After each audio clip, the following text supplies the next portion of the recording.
20세기 이전에는 마약이라는 개념이 없었다고 합니다. 그래서 유명한 코카콜라가 19세기 말에 나오기 시작했는데, 코카콜라의 이름이 코카콜라가 된 이유가 코케인 때문이라는 거죠. 그러니까 처음에는 코케인을 넣었습니다. 그래서 선전할 때도 피로를 덜어주고 기분을 좋게 한다, 이렇게 선전을 했었고, 다만 마켓에서 판매를 한 게 아니라 약국에서 판매를 했습니다. 그러다가 이제 마약이라는 개념이 수립되기 시작하면서부터 코케인은 사라지게 된 것이죠. 여러분, 코난 도일의 작품 셜록 홈즈를 보면 셜록 홈즈가 가끔 가다가 약을 먹습니다. 그 약이 뭔 줄 아십니까? 봤어야 알죠, 그죠? 그 약이 바로 아편입니다. 아편. 그러니까 셜록 홈즈가 아편을 사용을 합니다. 왜냐하면 그 당시에는 아편이라는 것이 금지되지 않았기 때문에. 여러분, 아편으로 망할 뻔한 나라가 어떤 나라입니까? 청나라죠. 중국 청나라. 국민의 상당수가 아편에 빠져서 중독이 되어서 나라 전체가 위태했습니다. 그 소설 대지라는 소설에 보면 이 주인공이 처음에는 너무너무 가난하다가 이제 돈을 많이 벌게 되니까 제일 처음 한 게 뭐냐면 첩을 둔 거예요. 첩을 두고 두 번째로 한 게 뭐냐면 아편을 시작합니다. 그러니까 중국 사람들이 아편을 너무너무 좋아하는 거예요. 그래서 이 미국에도 여러분 차이나타운에 아편이 수입돼 들어올 정도로. 근데 굳이 마약을 말하지 않아도 마약처럼 중독되는 건 이 세상에 많습니다. 그 중에 하나가 술이죠. 술을 의존하는 사람들이 참 많습니다. 제가 한번 간증을 했었죠. 제가 술을 끊게 된 결정적인 이유가 뭐냐면, 어느 날 새벽에 눈을 떴는데 허름한 여인숙에 내가 누워 있는 거예요. 근데 왜 왔는지 뭘 했는지를 모르겠어요.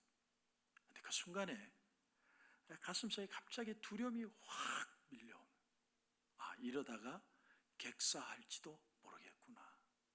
그 순간에 그 지저분한 베개에다 얼굴을 파묻고 하나님 앞에 기도했습니다. 하나님, 나 좀 살려달라고. 하나님, 나 이렇게 죽고 싶지 않다고. 그게 결정적인 이유였어요. 그런데도 사람들이 아직도 마약을 하고 술을 끊지 못하는 이유가 뭡니까? 마약이나 술이 나쁘다는 걸 몰라서가 아니라 거부할 수 없는 즐거움을 거기에서 내가 얻기 때문에 그만 거기에 중독이 되는 거죠. 유명한 가수 에릭 크랩튼이라는 가수가 노래 중에 코케인이라는 노래가 있는 거 아십니까? 코케인. 이제 사람이 정신력이 약하기 때문에 하는 것인지, 삶의 괴로움을 잊어보려고 하는 것인지, 별의별 이유가 다 있지만 이 에릭 크랩튼의 경우에는 본인이 세계적인 성공도 거두고 돈도 많이 벌고 또 아주 이쁜 와이프를 얻었습니다. 그런데도 이분의 고백이 뭐냐면, 나는 항상 죽고 싶은 마음뿐이었다. 그리고 그가 살면서 그 약을 통해서, 술을 통해서 일생의 일부분을 완전히 잊어버렸어요. 기억이 나질 않아요. 그래서 갱생 치료를 통해서 그렇게 모든 걸 다시 한번 회복하려고 애를 쓰고 사제를 들어서 마약 갱생 치료 클리닉까지 세웠습니다. 여기서 우리는 이런 질문을 하나 하게 됩니다. 인간은 왜 그런 즐거움을 사모하는 것인가? 사람이든 짐승이든 행복하고 싶고 즐겁고 싶고 기쁘고 싶고 하는 것이 얼마나 그게 좋길래 자기 자신을 죽음으로 몰아가는지도 모르고 거기에 사람들은 몰입을 할까? 그래서 평소에 우리 삶이 너무너무 고통스럽기 때문에 그걸 도피하려고 술이나 마약을 의지한다라는 것은 별로 설득력이 없어요. 왜냐하면 가난한 사람, 고통스러운 사람만 약을 하는 게 아니라 부자들, 연예인들, 높은 주에 있는 사람들, 잘 나가는 사람들, 그들도 마약을 하기 때문에. 왜 인간이 즐거움과 기쁨에 집착하는가? 마약을 하면서까지도 집착하는 이유가 뭘까? 그 이유를 이렇게 생각해 봅니다. 과거에 인류가 타락하기 이전에 하나님 앞에 누렸던 그 기쁨에 대한 막연한 기억 때문에 그렇지 않을까 생각을 합니다. 이전에 아담과 하와가 타락하기 전에는 하나님 앞에서 하나님과 동거하면서 하나님이 같이 하는 그 엄청난 즐거움이 있었던 거죠. 그것이 인간의 기억 속에, 본능 속에 남아 있습니다.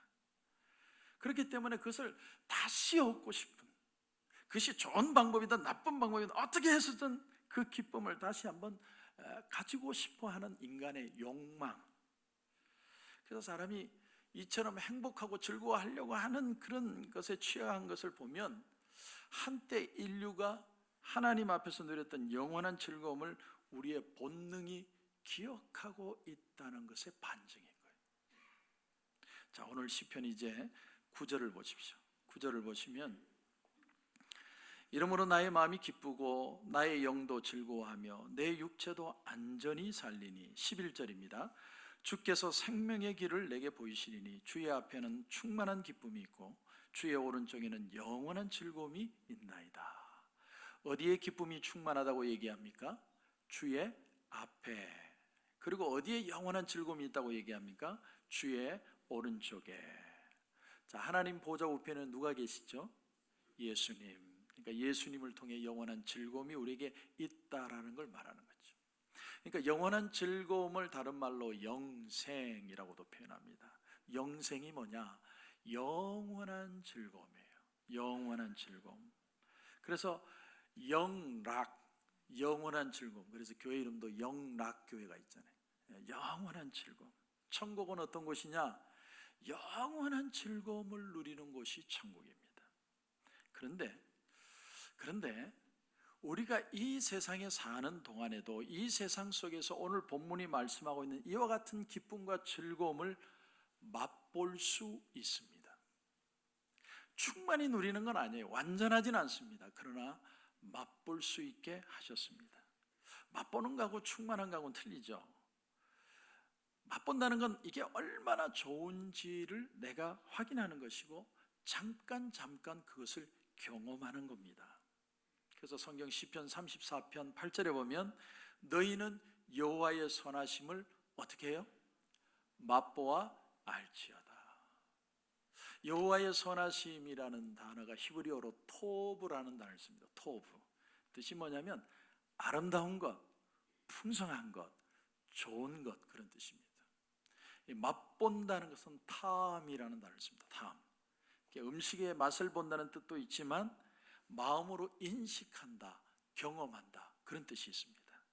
그러니까 여호와의 선하심을 맛보아 안다는 말이 무슨 말이냐? 하나님의 그 아름다움, 풍성함을 경험적으로 생생하게 느낀다는 거예요. 우리는 예배를 통해서 이런 경험을 합니다. 또 하나, 주의 이름으로 핍박을 받고 어려움을 당하고 오해를 당하고 그럴 때도 하나님의 선하심을 맛볼 수 있습니다. 내가 고통을 당하는데 역설적으로 내 마음에 엄청난 기쁨이 올 수 있어요. 제가 드린 예화인데, 제가 저희 아버지 교회에 있을 때, 그때는 정신을 못 차리고 있을 때였습니다. 어느 여자 주일학교 선생님이 겨울도 아닌데 머리에 흰 눈을 맞아서 왔어요. 흰 눈을 뒤집었어요. 그래서 왜 그러느냐 물으니까 그 어머니가 재수 없는 년이라고 아침에 소금을 뿌려가지고, 한국은 유초동부 예배가 아침에 9시에 드리거든요. 그러니까 아침에 일찍 나갔는데 재수 없는 년이라고 소금을 뿌려요. 머리가 하얀데, 그런데 아이들을 가르치는데 너무너무 기쁘게 가르치는 거예요. 제가 그때 그걸 보고 충격받아가지고 깨졌습니다. 악한 사람이 깨지는 방법은요, 하나님의 기쁨을 맛보면 깨져요. 그래서 오늘 1절을 여러분 한번 보십시오. 1절을 보면 다윗이 이렇게 고백합니다. 하나님이여 나를 지켜주소서. 내가 주께 피하나이다. 다윗이 어려운 일을 당할 때 사람을 찾아간 게 아니라, 친척을 찾아간 게 아니라, 돈 빌리러 다닌 게 아니라 철저하게 하나님을 찾습니다. 여기 주께 피한다는 말이 무슨 뜻이냐면 하나님 앞에 더 많이 예배하고 하나님 앞에 더 많이 기도하면서 하나님의 그 약속을 더 생각한다는 뜻이에요.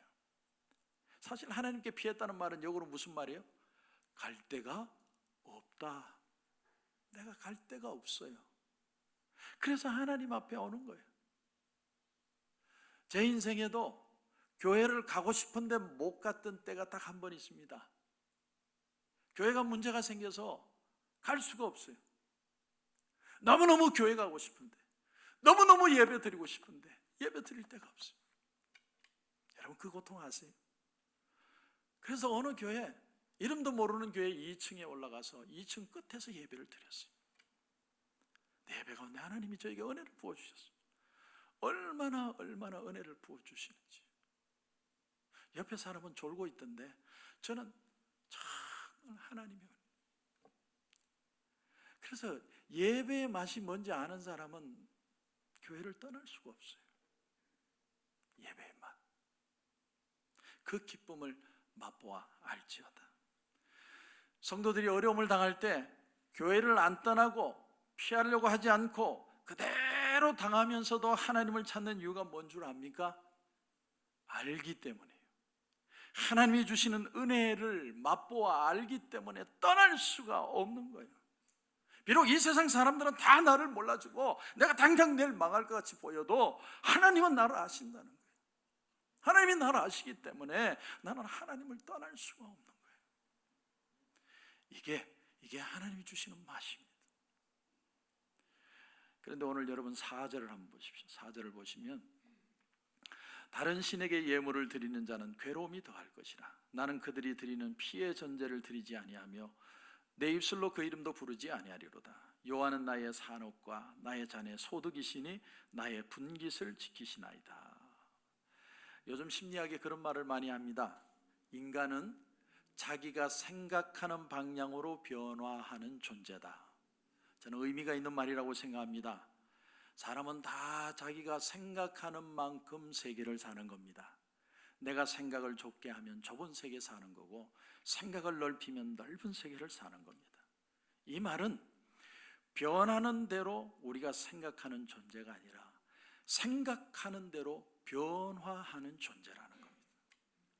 여러분, 환경이 달라지면 지금보다 내가 먹고 살기가 더 좋아지고 자식들이 더 잘 되고 더 좋은 집에 살면 내가 사람이 달라지느냐? 천만에요. 인구의 20%가 우울증을 앓고 있다는 거 여러분 아십니까? 그리고 정신질환이라는 것은 우리가 생각하는 것처럼 어떤 극소수에게만 일어나는 일이 아니고 사람들이 육신적으로는 편해지고 내가 할 일 이전보다 더 부유한 삶을 살고 있는데 정신은 여전히 연약하기 때문에 인생의 스트레스를 감당하지 못하는 거예요. 여기서 우리는 중요한 생각을 하게 됩니다. 내가 생각하는 방향대로 변화가 온다. 오늘 다윗의 고백이 뭡니까? 나는 다른 신에게 예물을 안 드리겠다는 거예요. 다시 말하면 모든 복은 하나님으로부터 온다는 거예요. 비록 지금 내가 어렵고 고통도 있고 나는 그렇다고 해서 물질이나 쾌락이나 무슨 아편이나 어떤 행복의 조건을 딴 데서 찾는 게 아니라 하나님이 내 복의 근원입니다. 하나님이 바로 즐거움이십니다. 나는 어떤 일이 있어도 하나님 앞에만 있겠습니다. 그게 다윗의 고백입니다. 그런데 우리가 교회 생활을 하면서 믿음의 말을 하고 기도를 말하면서도 실제로는 우리는 성도들 간에 정직한 대화를 잘 안 합니다. 그래서 간증을 할 때도 보면 늘 해피 엔딩이 되어야만 되는 것으로만 생각을 해요. 일단 누가 간증자가 위에 딱 올라오면 과거에는 내가 이렇게 살았는데 오늘은 하나님이 축복해 주셨습니다. 할렐루야. 그게 간증이에요. 근데 그런 기대가 우리로 하여금 뭘 만들어 준 줄 아십니까? 위선적인 삶, 감추려는 삶, 그걸 만들어 버렸습니다. 보기에는 멀쩡해 보이는데 속으로는 심각한 고민하는 사람들 많습니다. 시험이 된다고 생각하고 그건 당신이 믿음이 없어서 그래, 이런 말 듣기 싫어서 마음을 닫습니다. 우리는 믿음으로 말을 하고 믿음으로 살기를 원하지만 그것이 우리로 하여금 위선적이고 거짓말을 하게 한다면 아무 도움이 안 되죠. 나는 아무 문제도 없고 나는 항상 해피하고 우리 집은 늘 즐겁고 남편 자식들 잘 자라고 남편은 잘하는 게 아니죠. 만사형통합니다. 할렐루야. 이런 식으로 서로가 서로에게 말을 해야 되는 그런 압박을 받는다면 우리는요 영원히 가식적으로 살아야 돼요. 가식적으로. 예수 믿는 사람들이 자기 마음에 진짜 문제를 알리기를 꺼립니다. 왜냐하면 알렸다가 오해를 받으니까. 사람들이 내가 믿음 없다고 얘기할 거니까, 내가 잘못해서 그렇다고 얘기할 거니까. 그러니까 예수 믿는 사람이 이해할 줄 알고 말을 꺼냈다가 상처받는 사람들 참 많습니다. 오히려 안 믿는 사람들은요, 왜 그래? 들어주고 친구로 더 이해를 하는 것 같은데, 믿는 사람들은 당신이 적성이 안 맞아서 그렇다고 바꾸라고. 내가 아는 목사님들은 다 성격이 온화한데 당신은 그렇지 않으니까 당신이 이게 적성이 아닌 것 같다. 여러분, 목회는요 성격으로 하는 거 아닙니다. 성격으로 한번 해보세요. 얼마나 오래 가는지. 성격 좋은 사람이, 죄송합니다, 목회를 못해요. 왜 그런 줄 아세요? 자기 성격을 믿기 때문에. 그러나 그걸로 안 돼요. 성령의 능력으로 되는 것이지 성격으로 목회하는 거 아닙니다. 성격이 좋아서 사람들이 교회에 오는 거 아닙니다. 오해예요. 성격이 좋은 사람들이 그래서 목회를 못하는 거예요. 왜? 나는 내 성품이 좋으니까 사람들이 내 말을 들어주겠지. 우리의 편견, 우리의 선입견, 내가 안다고 생각하는 거예요. 근데 오히려 그것이 정말로 아는 걸 가로막아 버려요. 나의 인간적인 지식이 신령한 지식을 가로막는 거예요. 하나님이 뭐라고 그러셨어요? 나의 생각은 너희의 생각과 다르며 하늘이 땅에서 높은 같이 내 생각은 너희 생각보다 높다. 하나님은 우리하고 차원이 다르십니다. 그렇기 때문에 사람들은 나는 이게 없어서 안 되고 나는 이게 약해서 안 됩니다. 그러면 하나님이 뭐라는 줄 아세요? 없으니까 다행이다. 없는 게 천만다행이다. 네가 없으니까 나를 의지할 거 아니냐. 네가 약하니까 나의 능력을 의지할 거 아니냐. 세상에 없는 것들과 세상에 약한 것들과 무식한 것들을 통하여 유식한 자들을 부끄럽게 한다고 주님이 말씀하셨어요. 마약이, 술이 도덕적으로 왜 잘못됐느냐? 그들은 정당한 노력이 없이 그저 스위치만 누르면 기쁨이 생길 것을 원하는 거예요. 아무 노력도 없이. 쥐를 가지고 실험을 했대요. 쥐를 가지고 유리 상자에 넣어놓고 이쪽에 빨대는 음식이 나오게 하고 이쪽 빨대는 마약이 나오게 했습니다. 나중에 결과가 어떻게 된 줄 아세요? 이 쥐가 마약을 빨아 먹으면서 죽는 줄도 모르고 끝까지 그것만 빨고 있더래요. 이게 역설이에요, 역설. 오늘 여러분 3절을 한번 보십시오. 3절을 보시면 땅에 있는 성도들은 존귀한 자들이니 나의 모든 즐거움이 그들에게 있도다. 나의 모든 즐거움이 그들에게 있다, 성도들에게 있다. 이 말은 나의 즐거움이 성도들의 즐거움이고 성도들의 즐거움이 곧 나의 즐거움이다, 이런 말씀이에요. 놀라운 사실은 하나님은요 우리 성도들이 모여서 함께 예배 드릴 때 그 중에 임하셔서 특별한 은혜를 주십니다. 주님이 그러셨죠. 두세 사람이라도 내 이름으로 모인 곳에는 나도 그들 중에 있느니라. 성도들이 모인 자리에 기도 응답이 있고 질병이 치료되기도 하고 문제가 해답을 얻고 설교 듣다가 하나님 알았습니다. 나는 이제 이렇게 살겠습니다. 그게 깨달아지는 거예요. 그래서 우리가 찬양과 경배를 강조하는 이유가 뭐냐? 신령과 진정으로 하나님을 예배하고 하나님의 임재하심을 경험하기 위해서요. 그럼 우리는 왜 하나님의 임재하심을 자꾸 경험하려고 하느냐? 그 이유는 진짜 즐거움이 하나님께 있기 때문에. 하나님께. 요한계시록 19장 1절에 보면 이런 말씀이 나옵니다. 이 일 후에 내가 들으니 하늘에 허다한 무리의 큰 음성 같은 것이 있어 이르되 할렐루야, 구원과 영광과 능력이 우리 하나님께 있도다. 이 일 후에, 이 일이 뭐냐? 이건 거대한 바벨론 성이 망하는 걸 뜻합니다. 이때 이 당시에 이 글을 듣던 초대교인들은 로마의 압제 아래에 있었습니다. 그들이 생각할 때 로마는 어떤 나라냐면 모든 것을 가진 나라예요. 물질도 풍부하고 모든 것, 세상의 모든 영광이 다 있는, 마치 우리 미국과 같아요. 너무 부자라 가지고 돈 아쉬운 줄도 모르고 최고에 살고 최고의 것을 누리고 수많은 남녀들이 돌아다니면서 연문을 뿌리고 계절마다 여기저기 다니면서 좋은 데는 나가보고, 그러니까 로마는 세상의 모든 것들이 다 있는 곳입니다.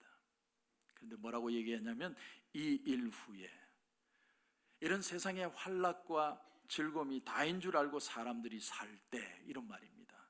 내가 들으니 하늘에 허다한 무리의 큰 음성 같은 것이 있어 이르되 할렐루야, 구원과 영광과 능력이 우리 하나님께 있도다.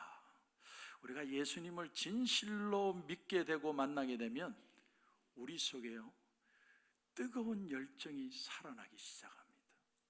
정말 주님을 딱 만나면요, 설교가 다르게 들리기 시작하고 찬양이 들려지기 시작하고 또 말씀 구절구절이 다르게 느껴지기 시작합니다. 그리고 고백이 나와요. 아, 이게 진짜 기쁨이구나. 이게 진짜 기쁨이구나.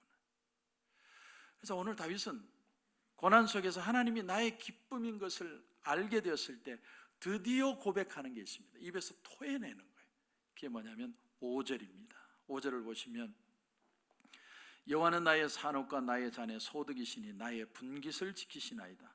내게 줄로 재어준 구역은 아름다운 곳에 있으며 나의 기업이 실로 아름답도다. 내게 줄로 재어준 구역이 아름답다. 내 삶의 한계도 생각도 하나님이 주신 바운다리에 국한시킨 거예요. 사람은요, 욕심이 많아요. 목사도 그렇습니다. 교회가 이런 이 본당을 가질 때 처음에는 와, 너무 좋아가지고 저는 교회 집에도 안 갔어요. 앉아가지고 너무너무 좋아가지고. 근데 이게 몇 년 지나고 나니까 마음이 다 이렇게 욕심이 생기는. 사람은 누구나 다 그래요. 그런데 이렇게 살지 않고 하나님이 내게 주신 것이 진짜 복이라고 받아들이겠습니다. 지금 다윗이 그렇게 고백하는 거예요. 여러분, 사람들이 뭐 때문에 사람들의 유행이나 말이나 이 세상의 모든 풍습을 따라가느냐? 그들이 왜 하는 일들을 나도 자꾸 믿는 사람도 자꾸 쫓아가려고 그러느냐? 적어도 흉내라도 내야 바보 취급 안 당하기 때문에요. 왕따 안 당하려고. 근데 우리 하나님이 우리에게 주시는 작업이 뭔 줄 압니까? 하나를 빼버리는 거예요. 하나를 빼버려가지고 이 세상에 장애인이 되게 만들어요. 고등학교, 대학교 나온 사람은 그게 별거 아니지만 고등학교 졸업장이 없으면 평생 가슴에 상처가 있어요. 하는 일마다, 매번 하는 일마다 망했던 사람은 일하는 자체가 두려워요. 나는 안 돼, 뭘 해도 안 돼, 될 것도 안 돼. 근데 하늘에서 구원과 영광과 능력이 우리 하나님께 있도다라는 외침이 들려요. 구원하심이 보좌에 앉으신 어린 양에게 있도다. 많은 사람들이요, 나는 죄가 많아가지고 거룩하신 하나님 앞에 나갈 수 없어요. 맞습니다. 맞는 얘기입니다. 그러나 100% 맞지는 않습니다. 그렇기 때문에 예수님이 피를 흘려주신 거예요. 내 자격으로는 하나님 앞에 나갈 수 없지만 예수 그리스도의 보혈의 능력을 의지하여 하나님 앞에 나가는 거예요. 그러므로 나를 바라보지 않고 예수님의 보혈을 의지하는 걸 배워야 됩니다. 다윗이 깨달은 즐거움의 두 가지가 뭐냐면, 첫째는 하나님이 나의 즐거움이라는 거예요. 모든 즐거움은 그분을 통해서 온다는 거예요. 두 번째가 뭐냐면, 그러므로 내가 선 이 자리, 내 가정, 내가 서 있는 이 자리가 복이라는 겁니다. 복. 여러분, 그러므로 우리가 예배할 때 느끼는 그 기쁨은 가짜가 아니고, 그러므로 하나님이 나와 함께 하신다는 사인이에요. 내가 너하고 반드시 같이 갈 거야. 그 사인이에요, 그 사인. 그래서 오늘 8절부터 제가 마지막으로 다시 한번 마무리합니다. 8절을 다시 보시면, 내가 여호와를 항상 내 앞에 모시며 그가 나의 오른쪽에 계심으로 내가 흔들리지 아니하리로다. 이제 주님만 보겠습니다 라고 말을 하니까 주님이 내 앞에 그리고 내 옆에 같이 동행하기 시작하셨다는 거예요. 그래서 그 결과가 뭡니까? 9절을 보면, 이러므로 나의 마음이 기쁘고 나의 영도 즐거워하며 내 육체도 안전히 살리니. 기쁘고 즐겁고 행복한 것이 회복되기 시작해요. 다시 말하면 주님이 내 안에, 내가 주님 안에 완전히 하나 되는 그런 진짜 기쁨이 임하였다는 거예요. 11절 보십시오. 11절, 주께서 생명의 길을 내게 보이시니. 우리가 가는 길을 생명의 길이라고 말합니다. 왜냐하면 주 앞에는 충만한 기쁨이 있고 주의 오른쪽에는 영원한 즐거움이 있기 때문에, 앞에서 끄시고 옆에 같이 가기 때문에 우리에게는 항상 하나님이 주시는 기쁨이 있다라는 사실입니다. 그래서 2018년 여러분 마무리하면서 마지막 주입니다. 2019년을 어떻게 준비할 것인가? 진짜 기쁨은 하나님이 주시는 거예요. 하나님의 은혜로 다시 한번 승리하시는 저와 여러분이 되시기를 주님의 이름으로 축원합니다.